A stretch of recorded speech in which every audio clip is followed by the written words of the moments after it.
ভাই একটা মিনিটের জন্য শুধু ভুলে যান যে এটা কোন ব্র্যান্ডের ফোন, এবং একটু চিন্তা করে দেখেন Helio G99 এর মতো পাওয়ারফুল একটা প্রসেসর, 6GB র্যামের সাথে 128GB UMCP5 মেমোরি, 6.7 ইঞ্চির অ্যামোলেড ডিসপ্লে, সেই সাথে রয়েছে 120 হার্জের রিফ্রেশ রেট এবং সেই সঙ্গে অলমোস্ট বেজেললেস লুক। শুধু তাই নয়, রয়েছে গরিলা গ্লাস 5 এর প্রোটেকশন, 5000 mAh এর ব্যাটারির সাথে 18 ওয়াট ফাস্ট চার্জিং সাপোর্ট এবং 108 মেগাপিক্সেলের ক্যামেরা, সাথে রয়েছে EIS। এত ফিচার সমৃদ্ধ এই ফোনটা যদি সিম্ফনি না হয়ে তথাকথিত অন্যান্য নামি দামি অনেক ব্র্যান্ডের হতো, তাহলে এই ফোনের দাম 25,000 হলেও আমরা অবাক হতাম না। So Symphony is back with a broom, এবং আমার মনে হয় সিম্ফনি এই Helio 80 ফোনটা দেখিয়ে দিয়েছে যে কম দামে কোনো কিছু কম্প্রোমাইজ না করে কত ফিচার দেওয়া যায়। স্মার্টফোনের এই অস্থির বাজারে সিম্ফনির এই ফোনটা সত্যিই আমাদেরকে মুগ্ধ করেছে। আমাদের আজকের ভিডিও এই ফোনের সেই মুগ্ধতা নিয়ে। প্রিয় দর্শক, যদিও কিছু কমতি রয়েছে এই ফোনের, যেগুলো অবশ্যই আপনার জানা দরকার কেনার আগে, সুতরাং এই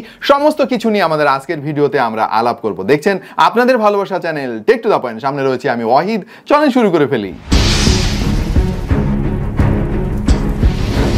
এই ফোনটা হাতে নিয়ে আমি প্রথমে যে জিনিসটা মুগ্ধ হয়ে খেয়াল করেছি সেটা হচ্ছে এর বেজেললেস লুক। তারা কিন্তু অনেকটা সিমেট্রিক্যাল বেজে রাখার চেষ্টা করেছে, এবং সামনের যে পাঁচ হোল কাট আউট খেয়াল করে দেখেন এত কম, যেটা অবিশ্বাস্য লেগেছে আমার কাছে, বিশেষ করে এই প্রাইস ব্র্যাকেটে। এই ডিজাইনটা হয়তো একটু বোরিং লাগতে পারে অনেকের কাছে, মানে এমন কিছু নয় যেটা এর আগেও আমরা দেখি নাই, তারপরেও তারা চেষ্টা করেছে যথাসম্ভব। ক্যামেরা হাউজিংটাও তারা একটু সিম্পল রাখার চেষ্টা করেছে, যার ফলে ফ্ল্যাট সারফেসে রাখলে খুব একটা অসুবিধা হবে না। তবে আমার একটু চোখে পড়েছে এর ব্র্যান্ডিংটা, এটা যদি একটু ছোট করে নিচে কোথাও দেওয়া যেত তাহলে আরো ভালো লাগতো।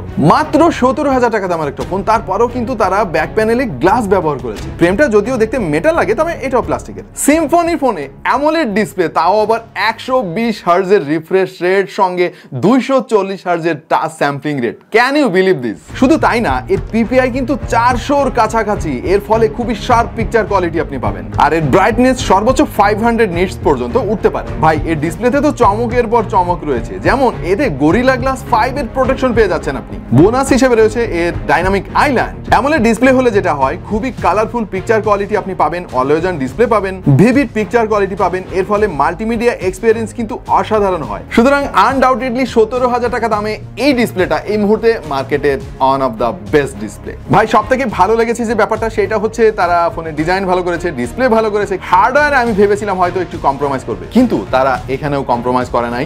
G99 এর মতো পাওয়ারফুল প্রসেসর তারা ব্যবহার করেছে এখানে। এটা 6 ন্যানোমিটার বেসড একটা চিপসেট, এবং এর ব্যাটারি কনজাম্পশন অনেক কম, ফোন খুব একটা হিট হয় না, এবং আরো অনেক সুবিধা রয়েছে। বিশেষ করে লং রানে ফোনগুলো কিন্তু স্টেবল পারফরমেন্স আপনাকে দিবে। বিশেষ করে উল্লেখ করতে হয় এর 6GB র্যাম, সেই সঙ্গে 128GB UMCP5 মেমোরি। এই UMCP5 টেকনোলজিটা কিন্তু প্রথমে স্যামসাং নিয়ে এসেছিল, এবং এটা কিন্তু দুর্দান্ত কাজ করে। UFS 2.2 চাইতে এই টেকনোলজিটা কিন্তু আরো অনেক ফাস্টার এক্সপেরিয়েন্স দেয়। সবকিছু মিলিয়ে আমরা কিন্তু দারুণ পারফরমেন্স পেয়েছি। G99 এ যেমনটা দেখা যায়, এই ফোনেও কিন্তু আমরা ঠিক তেমনটাই দেখেছি। ডে টু ডে ইউসেজে তো দারুণভাবে সবকিছু সামলে নিয়েছে। ইভেন আপনি যদি মাল্টিটাস্কিং করেন, মাত্র 6GB র্যাম হলেও তার যে পারফরমেন্স আমরা দেখেছি যথেষ্ট ইমপ্রেসিভ। এই ফোনের অনেক প্রশংসা শুনে আপনারা হয়তো ভাবছেন, আরে ভাই সিম্ফনি ফোন, এটা নিয়ে এত কথা বলার কি আছে? ভাই, সেই দিন শেষ। হ্যাঁ, ওই ব্র্যান্ড ভ্যালুর নাম দিয়ে মানুষকে বোকা বানানোর দিন কিন্তু শেষ হয়ে গিয়েছে।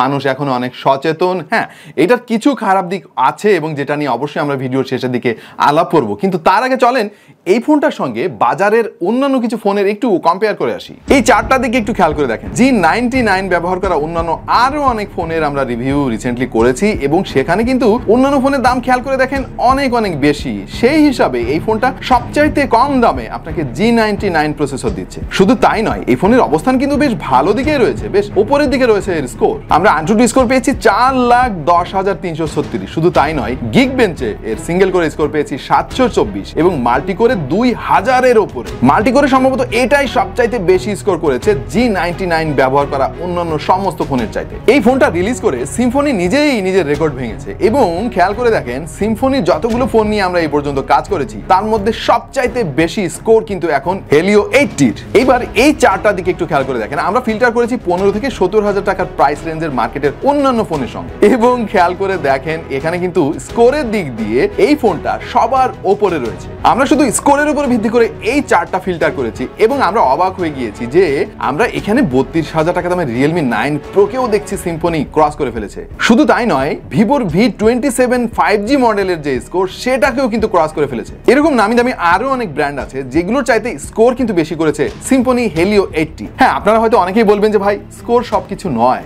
আমরা সেটাই বিশ্বাস করি এবং প্র্যাকটিক্যাল লাইফে কিন্তু আমরা বেশ ভালোই পারফর্ম করতে দেখেছি এই ফোনটাকে। আমরা এই ফোনটা দিয়ে নানা ধরনের গেমিংও ট্রাই করেছি এবং বেশিরভাগ গেমে কিন্তু বেশ ভালোই পারফর্ম করেছে। যদিও এইটা কোনো গেমিং চিপসেট না, তারপরেও আমরা এর পারফরমেন্স দেখে যথেষ্ট খুশি হয়েছি। পাবজি, ফ্রি ফায়ারের মতো গেমগুলো খুব ভালো মতো সামলেছে। অ্যাসফল্ট 9 আমাদের সবচেয়ে পছন্দের একটা গেম। এই গেমের গ্রাফিক্স কোয়ালিটি দেখে আমরা আশ্চর্য হয়ে গিয়েছি এবং কল অফ ডিউটিও কিন্তু দারুণভাবে সামলেছে এই ফোনটা। তবে গ্রাফিক্স কোয়ালিটি আপনাকে একটু কম্প্রোমাইজ করে খেলতে হবে। আর একটা ব্যাপার দেখে আমি তো আরো অনেক খুশি হয়ে গেছি ভাই, এতে জাইরোস্কোপ আছে। মানে 17,000 টাকা দামের একটা ফোন ভাই, আর কি কি আছে আমি আশ্চর্য হয়ে যাচ্ছি। তবে হ্যাঁ, অনেক সময় ধরে যদি আপনি গেমিং করেন তখন পারফরমেন্সটা হয়তো একটু ড্রপ করে মাঝে মাঝে, সব গেমের ক্ষেত্রে আবার না। সুতরাং পারফরমেন্সের ক্ষেত্রেও এই ফোনটা এই দামে আমার মনে হয় one of the best phone in the market right now. এবার ক্যামেরা নিয়ে একটু আলাপ করে ফেলি। এখানে মেইন সেন্সর হচ্ছে 108 মেগাপিক্সেলের, সাথে 2 মেগাপিক্সেলের একটা ম্যাক্রো সেন্সর রয়েছে, আরো রয়েছে একটা পোর্ট্রেট সেন্সর, আর সামনে রয়েছে 16 মেগাপিক্সেলের একটা সেলফি ক্যামেরা। ছবির কোয়ালিটি মানে অনেক ভালো না, মানে 108 মেগাপিক্সেল শুনলে আপনার যেমন মনে হবে হয়তো ছবির কোয়ালিটি সেই রকম প্রত্যাশিত আপনি পাবেন না, তবে খুব একটা খারাপও নয়। দিনের আলোতে আমরা অনেক ছবি তুলেছি এবং বেশিরভাগ ছবিতে যথেষ্ট শার্পনেস খুঁজে পেয়েছি, ডিটেইলেরও যথেষ্ট উপস্থিতি ছিল।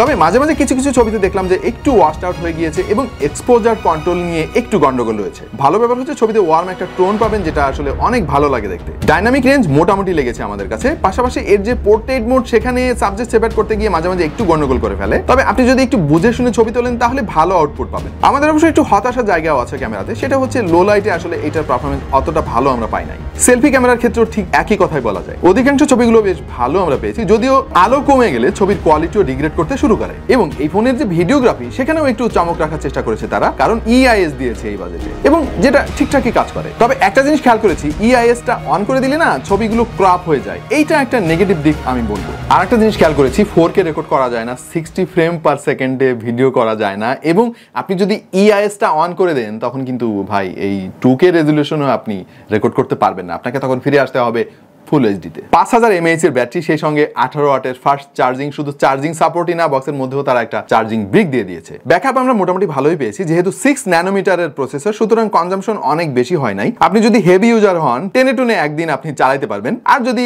সাধারণ একজন ইউজার হন তাহলে 1.5 দিন খুব ভালোভাবে চালাতে পারবেন। ভাই একটা জিনিস বলতে তো আমি ভুলে গেছি, এত কম দামি ফোন তারপরেও তারা সেকেন্ডারি নয়েজ ক্যান্সেলিং মাইক্রোফোনও দিছে এবং কল কোয়ালিটি কিন্তু অসাধারণ। আর এর যে স্পিকার কোয়ালিটি, এটা মোটামুটি মানে অনেক বেশি ভালো না, খুব একটা খারাপও বলা যাচ্ছে। তবে এই দামের ফোনগুলোতে যেমনটা দেখা যায়, ঘন ঘন ফোন হ্যাং মারে এবং অনেক আনস্টেবল হয়ে যায়, লং রানে হিট জেনারেট করে, এইরকম কোনো সমস্যা কিন্তু আমরা এই ফোনে পাই নাই। ভাই অনেক হয়েছে প্রশংসা, এবার আসেন কিছু খারাপ দিক শুনে আসি এই ফোনের।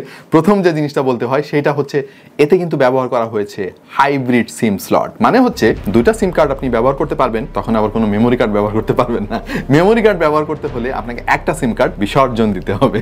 এতে কোনো আলট্রা ওয়াইড সেন্সর তারা দেয় নাই, দুইটা আজাইরা সেন্সর দিয়ে রেখেছে, যার কোনো কাম নাই আসলে। আচ্ছা, আর একটা ইস্যু না বললেই নয়, সেটা হচ্ছে এর ব্রাইটনেস মাত্র 500 নিটস, যেটা অনেক কম মনে হয়েছে আমার কাছে। বিশেষ করে বাইরে গেলে ডিরেক্ট সানলাইটের মধ্যে যখন আপনি ফোন ব্যবহার করবেন, তখন এই ব্রাইটনেসটা না আপনার কাছে অনেক কম মনে হবে। ইভেন ফুল ব্রাইটনেস দিলেও একটু স্ট্রাগল আপনাকে করতে হতে পারে। সিম্ফনি ফোন নিয়ে অধিকাংশ সবার একটা কমন অভিযোগ, আর সেটা হলো সফটওয়্যার আপডেট পাওয়া যায় না। এটা আসলে একটা মেজর ইস্যু। মানে ফোনটা কেনার সময় আপনি যেভাবে পাবেন, বাকি জীবন আপনাকে ঠিক একইভাবেই ফোনটা চালাতে হবে। আমার মনে হয় এই ব্যাপারটা নিয়ে সিম্ফনির আরো গুরুত্ব সহকারে ভাবা দরকার। আর একটা ইম্পর্টেন্ট জিনিস যুক্ত করা দরকার এখানে, সফটওয়্যার এক্সপেরিয়েন্সটা আমার কাছে আসলে এভারেজ লেগেছে। এইখানে ইমপ্রুভ করার অনেক অনেক সুযোগ আছে। ভাই সিম্ফনির নিজস্ব ইউআই কেন নাই? এত দিনের পুরাতন একটা কোম্পানি, আমাদের দেশীয় কোম্পানি, অনেক ভালোবাসি আমরা, কিন্তু তারা এতদিনে নিজস্ব একটা ইউআই ডেভেলপ করতে পারলো না। আর একটা ব্যাপার আমি দেখে তো ভাই আশ্চর্য হয়ে গিয়েছি, এই যে ইউআইটা না, এটা আমি ব্যবহার করার সময় ভাবলাম যে আরে এই ইউআইটা কই জানি দেখছি, খুঁজতে খুঁজতে পেয়ে গেলাম যে আরে এই কয়েকদিন আগেই না আমরা আরেকটা ফোনে রিভিউ করলাম, কোম্পানির নাম আর বললাম না ভাই, ডব্লিউ দিয়ে শুরু, সেই ফোনটার সাথে হুবহু মিলে যাচ্ছে এর ইউআই। খেয়াল করে দেখেন, সেটিংস থেকে শুরু করে এর যে নোটিফিকেশন প্যানেল, প্রত্যেকটা জায়গায় মানে চুল পরিমাণে ডিফারেন্স নাই। আচ্ছা সব ঠিক আছে ভাই, ইউআই একই হইতেই পারে, দুইটা কোম্পানির ফোন যেহেতু এক জায়গা থেকে তৈরি হয়, হয়তো কোনোভাবে মিলে টিলে গেছে আর কি।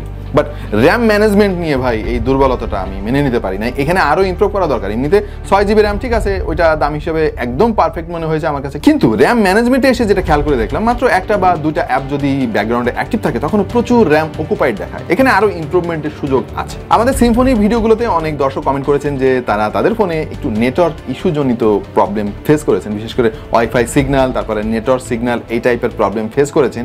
আশা করছি এই ফোনে তেমন কোনো সমস্যা নাই, আমরা পরীক্ষা করেছিলাম, তেমন কোনো সমস্যা আমরা পাই নাই। সো এই ব্যাপারগুলো আমার মনে হয় সিম্ফনিকে আরেকটু গুরুত্ব দিতে হবে। আর একটা জিনিস ভাই, এটা আমি চাই নেগেটিভ কোনো দিক না, সেটা হচ্ছে যে এই ফোনের এত কিছু সুন্দর, আসলে যদি স্টেরিও স্পিকারটাও থাকতো অনেক ভালো লাগতো ব্যাপারটা। অলরাইট ভাই, প্রত্যেকটা জিনিসের ভালো মন্দ সবকিছুই থাকে, কারণ ভাই পৃথিবীতে কোনো কিছুই পারফেক্ট না, আমরাই পারফেক্ট না, আর এটা তো একটা ফোন। তো আমি তো আমার মতামত জানালাম, প্রিয় দর্শক, আপনার মতে এই ফোনটার কোন জায়গায় কমতি রয়েছে বা আরো কি কি থাকলে ভালো হইতো একটু কমেন্টে লিখে ফেলেন, আমরা একটু দেখি হয়তো আমাদের কোথাও ভুল হচ্ছে। ভাই এত খুশি হয়েছে এই ফোনটা দেখে, আসলে আমরা আবেগে আত্মহারা হয়ে গেছি, বুঝতে পারছেন? সো আপনার কমেন্টের অপেক্ষায় আমরা থাকলাম যে আপনার মতামত কি এই ফোনটা নিয়ে। এই ছিল আমাদের আজকের ভিডিও। প্রিয় দর্শক, কেমন লাগলো আজকের ভিডিও? ভালো লাগলে কিন্তু লাইক দিতে হবে, আর যারা সাবস্ক্রাইব করেছেন তাদের অনেক অনেক ধন্যবাদ। যারা সাবস্ক্রাইব করেন নাই তারা করে ফেলেন, নেক্সট ভিডিওতে তাদেরকে ধন্যবাদ দিব। দেখা হয়ে যাবে অন্য কোনো ভিডিওতে ভিন্ন কোনো বিষয় নিয়ে। সেই পর্যন্ত সবাই ভালো থাকুন, সুস্থ থাকুন এবং দেখতে থাকুন টেক টু দ্য পয়েন্ট।